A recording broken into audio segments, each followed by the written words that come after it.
Assalamualaikum warahmatullahi wabarakatuh. Alhamdulillahilladzi hadana li hadza wa ma kunna linahtadiya laula an hadana Allah. Asyhadu an la ilaha illallah wa asyhadu anna Muhammadan abduhu wa rasuluhu la nabiyya ba'da. Allahumma shalli wa sallim wa barik ala Muhammadin wa ala alihi wa sahbihi ajmain. Ayuhan nas ittaqullaha haqqa tuqatihi wa la tamutunna illa wa antum muslimun. Sadaqallahu wa sadaqa rasul karim. Alhamdulillahi rabbil alamin. Jamaah kaum muslimin rahimakumullah. Mari kita lanjutkan lagi ya. Kemarin masih di surat Ghafir. Kemarin Allah Subhanahu wa taala mengingatkan kita bahwa tidak perlu melihat atau memohon mukjizat ataupun siksaan ya yang dipercepat misalnya, karena dari sesuatu yang dihadapi sehari-hari, misalnya binatang ternak, itu begitu banyak keajaiban ya, begitu banyak kemukjizatan yang Allah berikan padanya. Kita mampu menaklukkan hewan yang demikian besar ya, bisa meluluskan hajat kita, jalan ke sana sini, kita dapat berkendara, kemudian kita juga mempergunakan banyak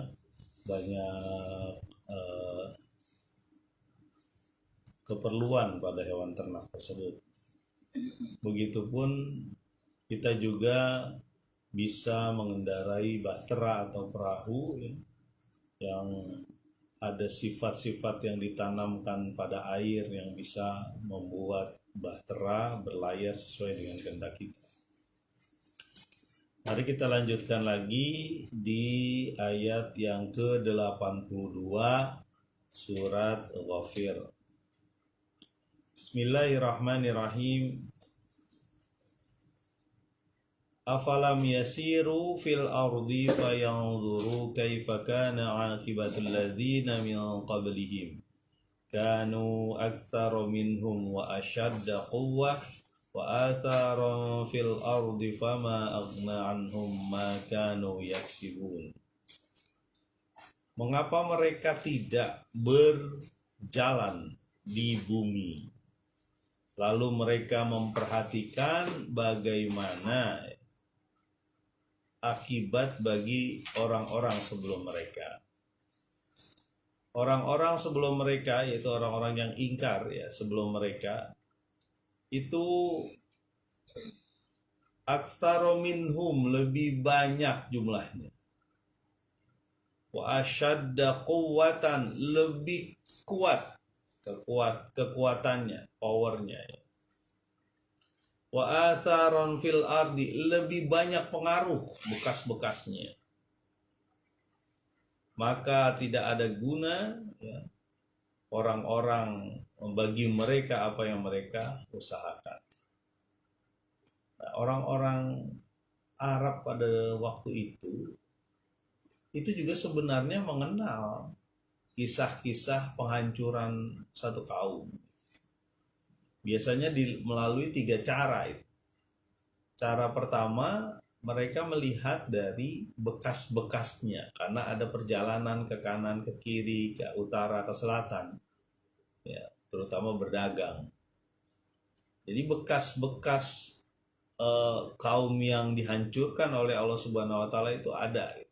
Dia bisa melihat langsung. Ya, jadi kebayang tuh dari bekas-bekasnya gimana penghancuran yang terjadi.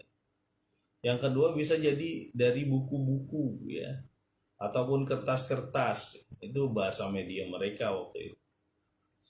Ya, buku-buku atau kertas-kertas yang ditulis ya, oleh penulis-penulis tentang kehancuran dari banyak negeri tersebut. Yang nomor 3, mungkin ini yang berkembang lebih banyak, dari mulut ke mulut, bahasa lisan. Ya, ada cerita-cerita, bahkan cerita-cerita misalnya kaum Nabi Nuh yang ditenggelamkan oleh Allah Subhanahu Wa Taala, itu ada secara turun-temurun terus ada gitu. Ya.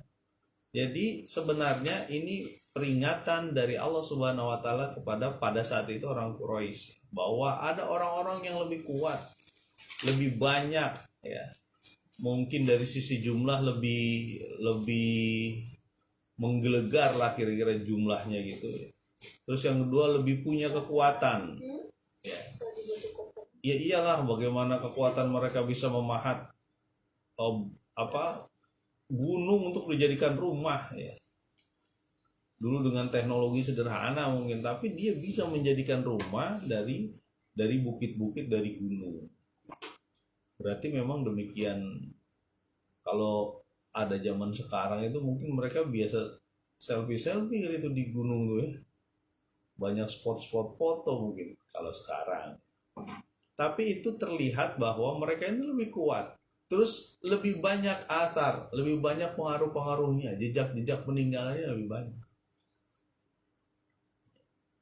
Dan ini supaya diingatkan, ya, mengingatkan kepada kaum Quraisy pada saat itu. Fama aghna anhum ma kanu yaksibun, tidak ada gunanya apa yang mereka usahakan. Ya, mungkin pengumpulan kekuatan, pengumpulan kekuasaan, termasuk mungkin peradaban mereka yang mungkin mereka banggakan, itu nggak ada gunanya.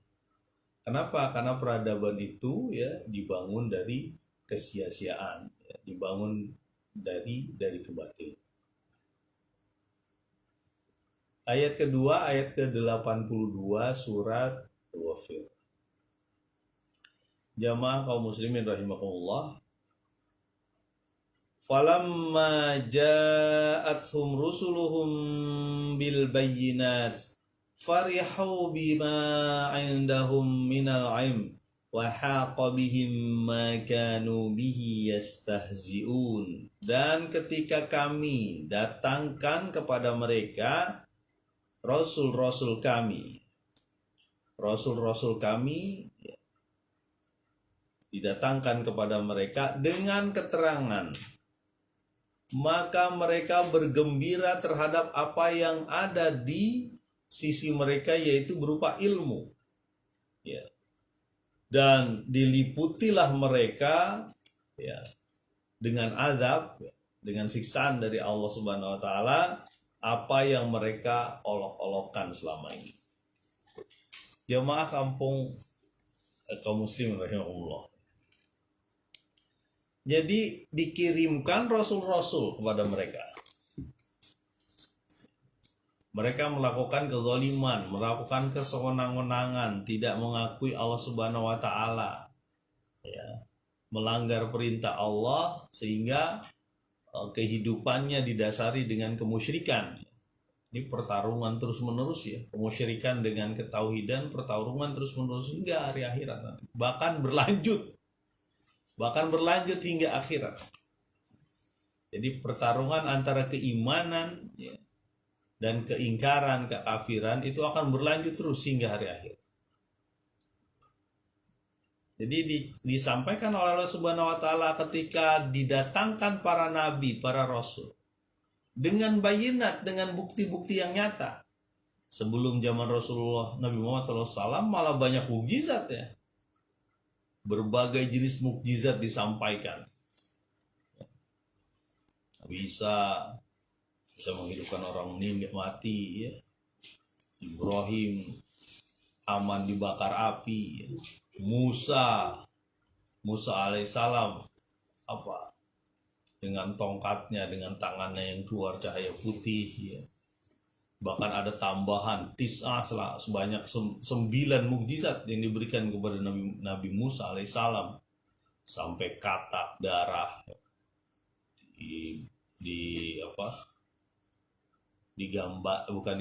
diberikan ya pada saat itu ke golongan Mesir pada saat itu.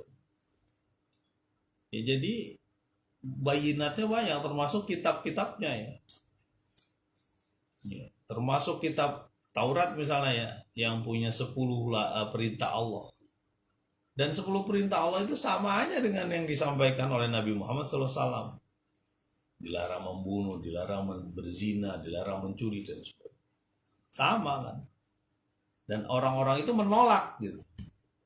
Ya memang lah mirip-mirip juga mungkin sebagian manusia zaman sekarang ada juga yang Gimana caranya untuk menolak aturan-aturan yang sebenarnya mengatur manusia menjadi lebih baik. Jadi ketika didatangkan para rasul, farihu bima indahum minal ilm, mereka berbangga terhadap ilmu mereka sendiri. Padahal namanya ilmu manusia itu kan sangat sedikit ya. Mereka berbangga sehingga menutupi kebodohan mereka.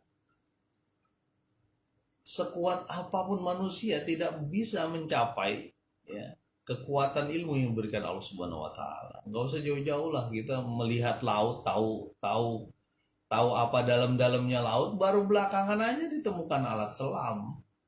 Ya. Kita nggak tahu persis tuh apa yang ada di dalam laut itu. Padahal laut itu kita raba, kita sentuh, ya, bahkan kita nikmati kekayaannya. Tapi kita nggak tahu apa yang dibalik itu. Ya, makanya sekuat-kuatnya orang menyelam mungkin tanpa alat paling hebat 20 meter. Tapi di bawah itu kita nggak pernah tahu apa. Nah setelah teknologi kapal selam nuklir ditemukan, baru dia bisa turun ya ke bawah karena kuat banget kan tekanan di bawah. Baru ngelihat ternyata banyak makhluk Allah makhluk Allah yang kita tidak pernah sangka ya, ubur-ubur pakai sinar dan sebagainya ya. Bahkan ikan pun ada sinarnya gitu. Kita di daratan, karena sering kita di daratan, paling yang bersinar itu kurang-kurang kan. Tapi ketika di laut dalam itu banyak sekali. Nah ilmu manusia itu demikian kecil gitu. Lalu, nah ini ceritanya mereka berbangga terhadap ilmunya, sama seperti bangganya Qarun. Ketika menyatakan min ilmin indi, ini adalah ilmuku, aku mencari harta, mencari apa ini karena ilmuku. Ngapain saya ngikut aturan gitu. Aturannya adalah memberikan kepada orang yang membutuhkan dan sebagainya. Nggak perlu ngikut aturan. Ini gara-gara profesionalnya aku. Itu yang terjadi ketika orang tidak mau mengikuti aturan Allah Subhanahu. Mereka bangga dengan ilmu. Padahal apa sih kita? Betapa lemahnya manusia, tubuhnya sendiri dia tidak ketahui ya.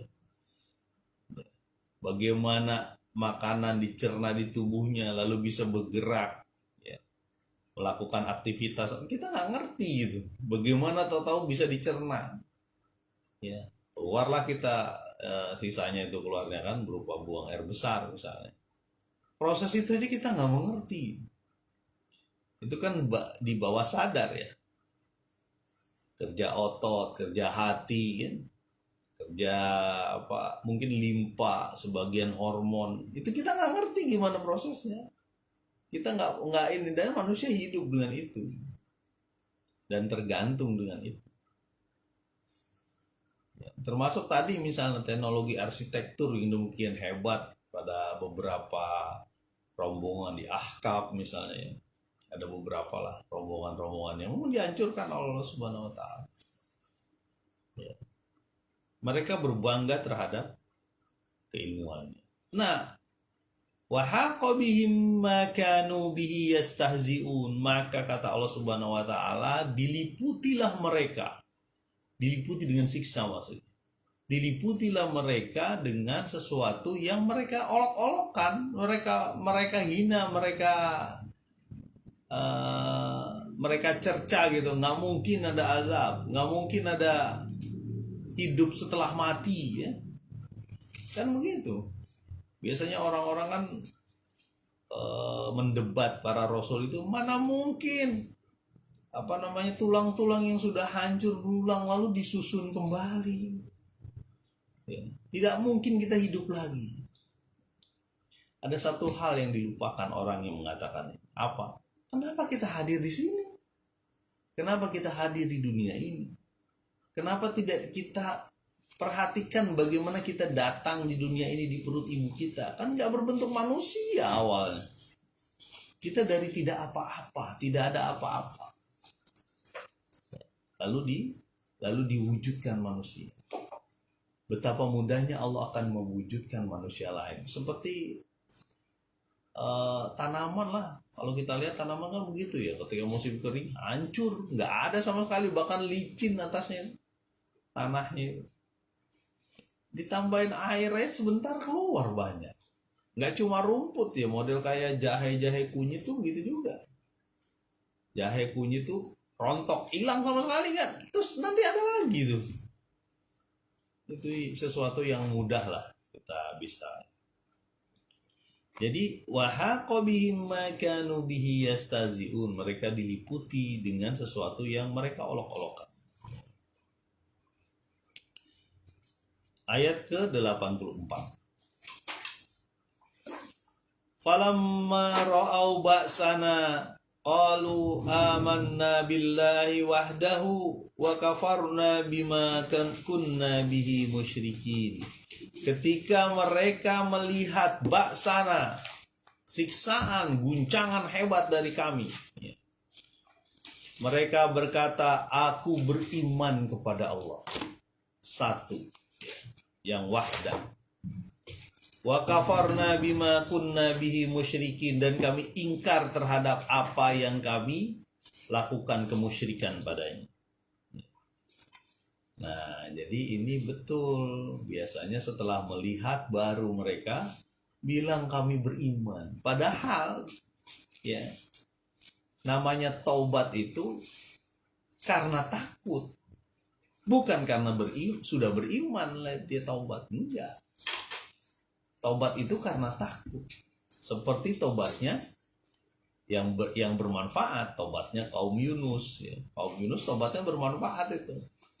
Kaumnya Nabi Yunus ya, tidak diazab dia. Ada juga sih ya kaum yang bermanfaat taubatnya gitu, diantaranya kaumnya Nabi Yunus.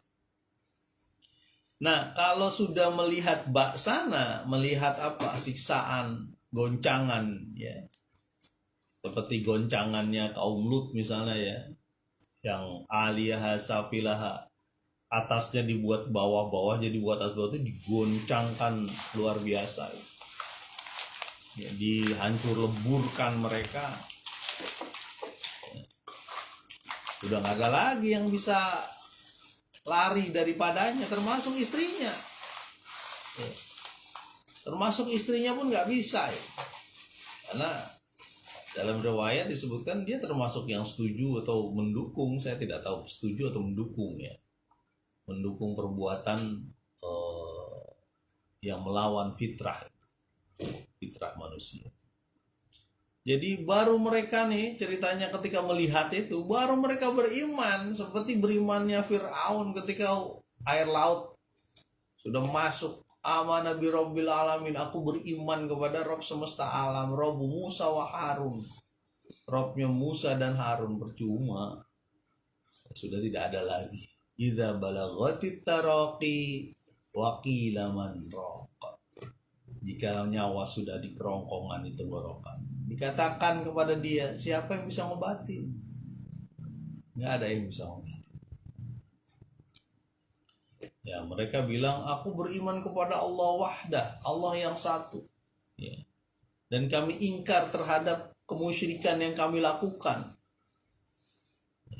Dan perlu diingat teman-teman bahwa kemusyrikan itu bukan cuma berbatas menyembah patung lah, menyembah pohon lah, menyembah gunung, menyembah api, bukan. Tapi bisa saja kemusyrikan itu karena mempercayai sesuatu yang lebih hebat dibanding Allah ya, seperti Firaun yang menyatakan ana rabbukumul a'la, akulah yang paling tinggi Tuhanmu. Itu kemusyrikan. Nah, kalau di kaum Quraisy gimana ya, dia mempersonifikasi ya, mempersonifikasi malaikat menjadi patung-patung karena dia menyembah malaikat ya. Dia katakan bahwa malaikat itu anak-anak Allah, anak-anak perempuannya Allah. Jadi dia menyembah malaikat tersebut ya untuk mendekatkan diri kepada Allah gitu. Begitu ya, makanya banyak patung-patung di sekeliling Ka'bah pada saat itu. Dan sebenarnya itu ada motif-motif ekonomi di situ, motif-motif kekuasaan di situ. Makanya Abu Jahal, Abu Lahab ya, Bagaimana caranya bisa menghancurkan Muhammad? Karena berbahaya bagi mereka. Ya. Mereka membangun peradaban batil kan, peradaban yang sia-sia, peradaban yang sesuatu yang tidak disukai juga dengan fitrah manusia. Kalau Rasulullah atau Nabi Muhammad SAW itu berjaya pada saat itu, hancurlah kekuasaan kita. Padahal jangan lupa ya, kalau Islam itu memberikan kekuasaan tetap loh kepada pemimpinnya. Jadi kalau ada satu kampung atau satu negeri ya ditaklukkan oleh Islam dan seluruhnya masuk Islam, pemimpinnya tetap dibiarkan sebagai pemimpin di situ. Ya, karena dia pemimpinnya kaum muslimin pada saat itu jadinya kan. Jadi sebenarnya kekuasaan ada juga kan, waktu itu kekuasaan diminta gantian. Wahai Muhammad, gimana kita gantian? Hari ini kamu menyembah Tuhanku, Tuhan kami. Besok kami menyembah Tuhanmu, gimana? Kan adil kan kalau begitu. Toleransi kalau bahasa kita tuh. Itulah yang disebut toleransi tuh. Kita saling menyembah nih. Kamu punya keyakinan, ya udahlah terserah kamu keyakinan kamu. Kami punya keyakinan kami. Nah supaya lebih kuat nih kita nih, gak usah ribut-ribut kayak sekarang ya, menjaga persatuan. Ya udah kita toleransi lah, ngapain? Sehari kamu sembah Tuhanku, sehari kami sembah Tuhanmu. Apa kata Nabi? Enggak bisa. Ya. Artinya apa? Bahwa penyembahan itu cuma satu saja, selesai. Lakum dinukum waliyad. Bagi kamu din kamu, bagi aku din aku. Ayat terakhir dari surat Ghafir, ayat ke-85. Falam yaku yanfa'uhum imanuhum lamma ra'au ba'sana sunnatallahi allati qad khalat fi ibadihi wa khasira hunalikal kafirun. Maka bagi mereka tidak bermanfaat keimanannya ketika sudah melihat siksaan dari kami. Sunnah Allah bagi orang-orang sebelum hamba-hambaku tersebut. Dan merugilah pada saat itu orang-orang yang kafir ingkar. Jadi gak ada gunanya satu keimanan bila sudah melihat azab. Lamma ra'au ba'sana, tidak ketika mereka melihat azab ya. Sunnatullahi allati qad khalat fi ibadi, sudah berlaku sunnah Allah, sudah berlaku ketentuan Allah bagi hamba-hamba Allah dimanapun dia berada. Tidak berguna seluruh ilmu dia, seluruh kekayaan dia, seluruh harta dia, termasuk anak dan anak buah mereka. Ketika melihat azab lalu beriman, gak ada gunanya. Sekarang lah keimanan. Wa khasira hunalikal kafirun, dan merugilah orang-orang yang kafir pada saat itu. Akhirnya ditutup nih surat ini dengan satu ayat yang mengisyaratkan bahwa orang-orang yang ingkar pasti rugi. Ya, baik di dunia dan akhirat. Jangan dipikir orang-orang ini kelihatannya enak gitu, bergembira ria dan sebagainya. Ada waktunya. Ya. Ada waktunya dan mereka akan menemui Allah. Bahkan pertarungan itu bukan cuma di sini. Ya.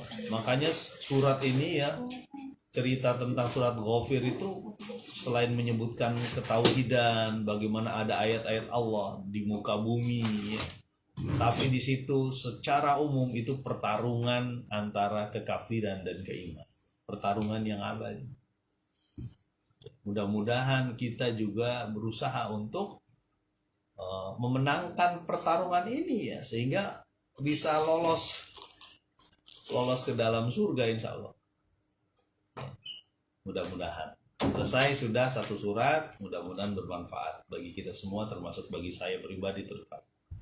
Subhanakallahumma wa bihamdika Asyhadu alla ilaha illa anta astaghfiruka wa atubu ilaik. Assalamualaikum warahmatullahi wabarakatuh.